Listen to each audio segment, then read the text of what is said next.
배당으로 연금을 만드는 배당연금술사입니다. 코스피 5천이 이렇게 빨리 가까워질지 정말 꿈에도 몰랐습니다.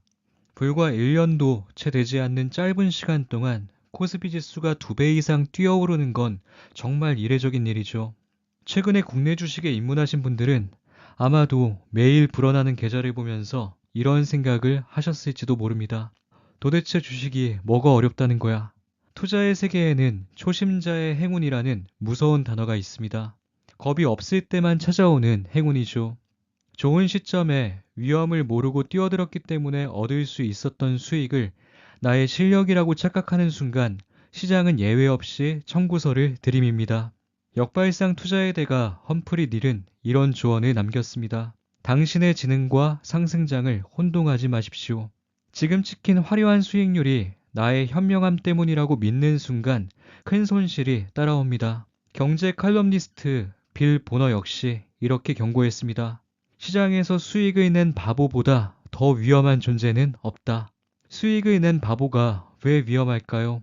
운 좋게 얻은 수익을 자신의 성공 방정식이라고 착각하기 때문입니다. 그 착각은 결국 바보를 리스크로부터 무장해제하게 만들고 다음번 투자에서 더 큰 돈을 걸게 만들죠. 20대 초반에 의경으로 복무할 때 강원랜드에 파견에 나갔던 적이 있습니다. 신고를 받고 출동할 때마다 거기서 장기 투숙하시는 분들과 이런저런 이야기를 나누곤 했는데요. 그분들이 입버릇처럼 하던 말이 있습니다. 전당포에 맡긴 차만 찾으면 바로 뜬다는 계획이었죠. 하지만 안타깝게도 제가 그분들보다 먼저 그곳을 떠난 것 같습니다.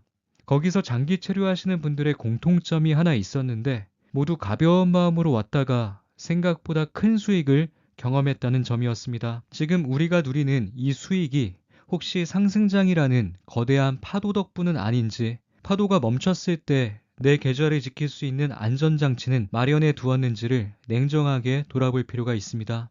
그래서 저는 오늘 구독자님들과 함께 차분하게 투자의 본질을 돌아보고자 합니다.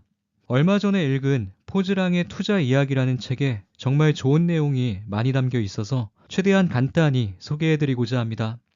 13년 동안 자산의 무려 70배나 불린 투자자도 책에서 이렇게 고백합니다. 투자는 절대 쉽지 않다. 만약 누구나 성공하는 법칙이 있다면 내 아버지에게 제일 먼저 알려드렸을 것이다. 주식 투자로 자산의 70배나 불린 고수조차 주식 투자가 어렵다고 고백합니다. 그렇다면 하루하루 본업에 충실하기도 벅찬 평범한 저 같은 직장인 투자자들에겐 투자가 어려운 건 어쩌면 너무나 당연한 일일 겁니다. 오늘은 상승장의 취기를 잠시 내려놓고 이 책을 통해 제가 다시금 확신하게 된 지지 않는 투자, 그리고 직장인의 현실적인 생존법에 대한 진솔한 이야기를 나눠보려 합니다. 2025년 같은 상승장에서는 마음을 다잡기가 정말 어렵습니다. 하락장의 공포보다 더 견디기 힘든 게 어쩌면 상대적 박탈감일 수 있습니다. 남들은 다 성장하는 것 같은데 나만 홀로 뒤처지는 것 같은 기분, 너무 느리다는 생각이 들면서 내가 틀린 건 아닐까 하는 의심이 들기도 할 겁니다. 하지만 오늘 제가 드리는 말씀을 끝까지 들어보시면 지금 우리가 걷고 있는 이 길도 결코 틀린 방향이 아니라는 걸 확신하실 수 있을 겁니다. 포즈랑의 투자 이야기에는 우리 같은 직장인들의 뼈를 때리는 조언들이 나옵니다. 저 같은 직장인 투자자는 하루 중 많은 시간을 본업에 쏟아야 하는 사람들입니다. 퇴근하면 녹초가 되어 아이들을 돌보거나 쉬어야 하는 경우도 많죠. 전업 투자자처럼 하루 종일 시황을 모니터링하거나 기업을 탐방할 시간이 물리적으로 부족한 게 사실이죠. 직장인이 주식에 목숨을 건 사람보다 못하는 건 어쩌면 당연한 논리인데 그런 사람들보다 기대 수익률을 더 높게 잡는 사람들이 많습니다. 저자는 압도적인 노력이 없으면 재능은 발현되지 않는다고 단언합니다. 저는 시장을 이길 수 있는 능력도 없고 압도적인 노력을 쏟아부을 시간도 턱없이 부족합니다. 인정하고 싶지 않지만 이게 팩트입니다. 그래서 저는 과한 욕심을 버리고 시장의 평균을 어느 정도 따라가는 전략을 택했습니다. 개별 기업의 흥망성쇠를 맞추려 안간힘을 쓰기보다 현재 세상에서 가장 잘 나가는 혁신기업 10개에 고민 없이 투자하는 것이죠. 참고로 저는 소울 미국 테크 탑10이라는 종목을 매달 적립식으로 조금씩 모아가고 있습니다. 물론 폭을 넓혀 S&P 500이나 나스닥 100 같은 지수 ETF를 포트폴리오의 중심에 두는 방법도 있습니다. 투자 종목에 관한 보다 구체적인 이야기는 다음 영상에서 자세히 나눠보기로 하고, 오늘은 투자 마인드에 초점을 맞춰서 이야기를 진행해 보도록 하죠. 그리고 제 포트폴리오 구성에서 절대 빠질 수 없는 것이 바로 배당입니다. 기업이 벌어들인 돈을 꼬박꼬박 현금으로 입금해주는 배당 ETF야말로 저 같은 직장인 투자자에게 현실적으로 도움이 되는 강력한 무기라고 생각했습니다. 우리가 잠든 사이에도, 회사에서 정신없이 일하는 사이에도, 그리고 쉬는 사이에도 배당 파이프라인은 쉬지 않고 작동합니다. 자산이 많아도 현금 흐름이 원활하지 않다면 제가 꿈꾸는 자유로운 삶은 불가능합니다. 월급보다 큰 배당연금이 만들어진다면 저에게 더 의미 있고 소중한 일에 시간을 쏟을 수 있는 선택권이 생겨나는 것이죠. 그래서 저는 현금 흐름을 중요하게 생각하고 포트폴리오의 중심에는 항상 배당이 있어야 한다는 걸 잊지 않기 위해 노력하고 있습니다. 가족의 생활이 무너질 수 있는 리스크는 조금도 허용하지 않겠다. 제가 이 책에서 가장 감명 깊게 읽은 문장입니다. 이 책의 저자 포즈랑님은 투자는 공격적으로 하되 운용은 철저히 보수적으로 해야 한다고 강조합니다. 어떤 상황이 와도 깡통을 차거나 반대 매매를 당해서 삶의 기반이 무너지는 상황은 절대 만들지 않겠다는 것이죠. 극단적으로 성공하는 케이스는 대부분 집중과 레버리지 덕분입니다. 반대로 극단적으로 실패하는 케이스도 대부분 과도한 집중과 레버리지 때문입니다. 최근 제 포트폴리오에선 비나텍 한 종목이 차지하는 비중이 35%를 넘어섰었고, 세배 레버리지 ETF인 TQQQ와 SOXL이 차지하는 비중도 30%에 달했습니다.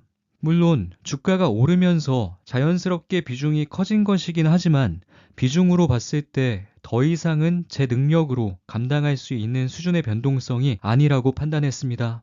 그래서 수량을 조금 줄여 일부는 현금으로 보유하고 일부는 S&P 500과 나스닥 100을 기초지수로 하는 커버드콜 ETF로도 조금 옮기고, 일부는 적은 비중으로 보유하고 있던 개별 성장주에 조금씩 나눠 담으면서 어느 정도 균형을 맞췄습니다. 대박을 꿈꾸기 전에 인생이 비참해질 수 있는 선택지부터 없애야 한다는 저자의 말에 전적으로 동의합니다. 성공 투자의 대전제는 생존이어야만 합니다.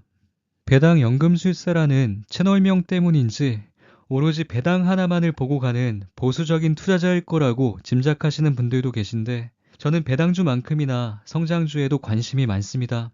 책의 저자는 방패만으로는 부족하고 성장하는 섹터에 대한 투자 능력을 반드시 키워야만 한다고 강조합니다. 저 역시 같은 생각입니다. 그래서 저는 하이브리드 전략을 활용하고 있습니다. 창 역할을 하는 메가트렌드 성장주와 레버리지 ETF로 자산의 성장을 꿈꾸는 동시에 방패 역할을 하는 배당주로 혹시 모를 하락을 항상 대비하고 있습니다. 지금은 3년 넘게 배당주가 소외받으며 투자자들에게 욕을 먹고 있는 상황입니다. 코스피 지수도 1년에 2배로 뛰어오른 상황이기 때문에 소외된 배당주의 수익률은 하찮게 느껴지는 게 어쩌면 당연합니다. 많은 사람들이 그렇게 생각하기 때문에 저는 지금도 매달 꾸준히 배당주를 모아가고 있습니다. 남들이 거들떠보지 않을 때의 가격이 가장 매력적일 때입니다. 이럴 때 조금씩 수량을 늘려놔야 나중에 시장에 관심이 다시 돌아올 때 웃을 수 있습니다. 그리고 매달 꾸준히 들어오는 이 현금 흐름이 있어야만 성장주가 30%, 50% 폭락하는 조정장이 왔을 때 버틸 수 있는 심리적 안전마진이 생깁니다. 지금 당장은 다른 사람들과 생각이 달라 조금 외롭더라도 묵묵히 균형을 잡는 것, 이것이 끝까지 살아남는 투자의 핵심이라고 생각합니다. 오늘 이야기를 정리해볼까 합니다. 많은 분들이 투자를 누가 더 짧은 시간에 더 많이 버는지를 겨루는 게임처럼 생각하곤 합니다. 하지만 투자는 남을 이기기 위한 게임이 아닙니다. 자신의 속도에 맞춰 안정적으로 운용하고 그것이 결국 내 가족의 노후에 도움이 된다면 그것만으로도 투자는 충분한 가치를 지닙니다. 우리는 흔히 그때 이거 샀으면 지금 얼마인데 라며 아쉬워하곤 합니다. 아주 약간의 차이로 기회를 놓쳤다고 생각하죠. 하지만 냉정하게 말해 그건 착각일 뿐입니다. 주식시장에서 사는 건 누구나 할 수 있습니다. 손가락 하나만 까딱하면 되는 일이죠. 하지만 정말 어려운 건 그것을 보유하는 것입니다. 자산이 성장할 때까지 수많은 등락을 견디고 기다리는 건 그 기업에 대한 깊은 이해와 확신 없이는 불가능한 영역이기 때문입니다. 주식시장이 호황인 시기에 한번 큰 수익을 얻는 건 운의 영역일 수 있지만 그 수익을 끝까지 지켜내고 불려가는 건 운의 영역이 아닙니다. 결국 주식시장에서 끝까지 살아남는 건 운과 실력의 조화인 셈이죠. 투자는 원래 쉽지 않습니다. S&P 500과 같이 시장 지수를 추종하는 ETF를 매달 적립식으로 모으는 것도 겉으론 쉬워 보이지만 막상 확인해보면 1년 넘게 꾸준히 한 방향으로 투자해가는 사람은 극소수에 불과합니다. 시장의 흐름이 계속해서 바뀌어가는 상황 속에서도 흔들림 없이 내 갈 길을 가기 위해선 생각보다 강한 의지가 필요하죠. 포즈랑님은 진정한 고수는 자산의 성격에 맞게 투자하는 사람이라고 정의했습니다. 성장주는 성장주답게, 배당주는 배당주답게 그 속성을 제대로 이해하며 투자해야 한다는 것이죠. 성장주에서 배당주의 안정감을 기대해서도 안 되고 배당주에서 성장주의 폭발력을 기대하며 실망해서도 안 됩니다. 저는 앞으로도 제 성향에 맞춰 소신껏 투자해보려 합니다. 그래서 저는 이번 달에도 어김없이 인기 없는 미국 배당 다우존스를 추가 매수했고 다음 달에도 추가 매수할 겁니다. 지금 당장은 미련해 보이는 이 행동이 언젠가 닥쳐올 하락장에서는 가장 강력한 방패막이가 되어줄 겁니다. 다음 주말엔 1월 투자 결산 영상으로 찾아뵐 예정입니다. 아내와 제 금융자산이 변화해가는 과정을 2030년까지 매달 구체적으로 보여드릴 생각입니다. 시장이 좋든 나쁘든 흔들리지 말고 다 같이 함께 가길 바랍니다. 오늘 영상이 우리 구독자님들께 조금이나마 도움이 되었길 바랍니다. 긴 영상 끝까지 시청해주셔서 감사합니다.